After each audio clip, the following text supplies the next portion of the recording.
more than words. Yan. Sabi po, para sa mga tagasunod ni Kristo, ang anumang relasyon pantao ay maaaring pagtularan ang pag-ibig ni Kristo. Kaya dahil dito, mahalagang makita at maunawa natin ang konseptong true love. Yan, kapag sinabi po natin true love, ano po ba yung naisip natin? Yan, sa mga nakakaranas ngayon dito, yung true love. Mula noon hanggang ngayon. Sabi po dito, ang una, ang tunay na pag-ibig ay hindi nasusukat o nararanasan sa pamamagitan ng salita lamang. Amen po ba? Marami ang naging biktima ng pag-ibig sa pamamagitan ng salita. Yan, sino po dito naging biktima ng pag-ibig na puro salita sa pamamagitan ng salita?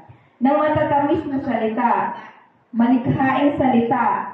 Yan, marami ang naniniwala. Ngunit sa kahuli-hulihan, ang mga salita palang tinuruan ay hindi kayang panindigan.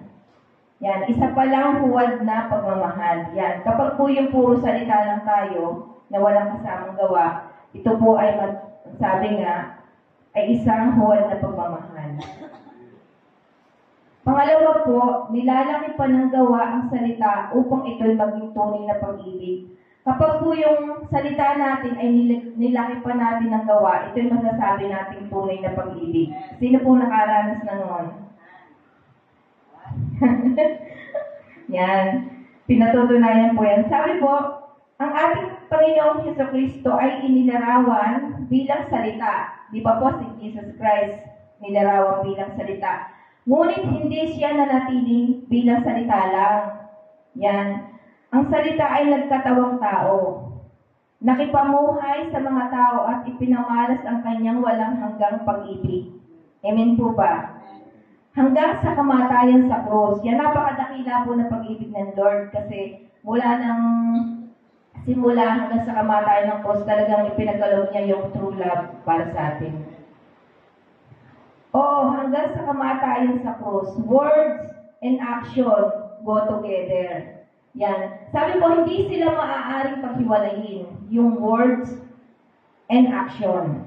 Amen po ba? Ang tunay na pag-ibig ay hindi sinasabi lamang, pinapatunayan sa pamamagitan ng gawa. Yan po yung pangalawa kapag sinabi natin true love. More than words. Ang pangatlo po naman, ang tunay na pag-ibig ay pinatitibay ng tapat na kalooban. Siyempre po, kapag tayo ay may salita, may gawa, ito ay pinagtitibay ng tapat na kalooban. Siyempre po, kapag tayo ay nagsalita na o gawa, pero hindi naman tapat yung kalooban natin. Parang, nagsisinungaling tayo. Yan, dapat po, ito ay pinatutunayan na kapag sinabing true love, yung tapat na kalooban. Amen po ba? Binigyan tayo ng Diyos ng pandama.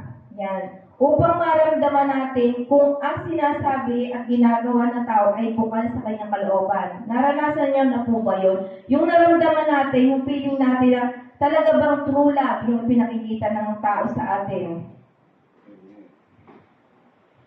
Ito ay may magandang loob. Yan. Maamo at may mapagkumbabang puso. Yan. Napakaganda po sa tao yung may mapagkumbabang puso. Ang tapat at tunay na pag-ibig ay nagmamalasakit sa isa't isa. Amen po ba? Kapag tayo ay tapat, yung true love natin, meron tayong pagmamalasakit sa isa't isa. Siyempre po, kapag umiibig tayo, nagmamahal, pero hindi naman tayo nagmamalasakit sa kapwa natin. Kung pasarili lang natin, hindi po yun matatawag na true love. Ang tunay na pag-ibig ay nagmamalasakit at hindi naghahangad ng ikasasama ng kanyang minamahal. Amen po ba? Di ba kapag po tayo nagmahal, ang nais natin hindi masaktan yung ating minamahal o hindi tayo naghahangad na mapasama siya, kundi mapabuti siya. Ito ay higit pa sa salita at nilalaki pa ng gawa at pinagtitibay ng tapat na kalooban. Yan po yung tatlong yan na more than words. Kailangan po natin hindi lang sa salita, kailangan may kalakip na gawa at pinagtitibay po ito ng tapat na kalooban. Yan po yung sinasabi natin true love. Pero sabi nga po, ang pinakang dakila at pinakang higit sa lahat, yung pag-ibig ng ating Panginoon.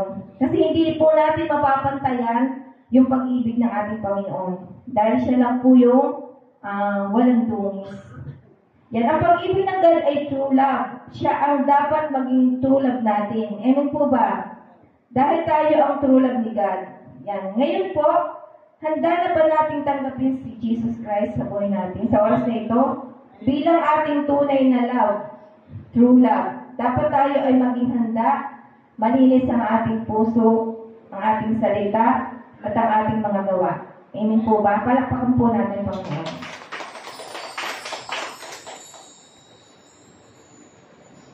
Yan, sabi nga po, sa 1 Corinthians 11:23 hanggang 25, pamahagi na po natin yung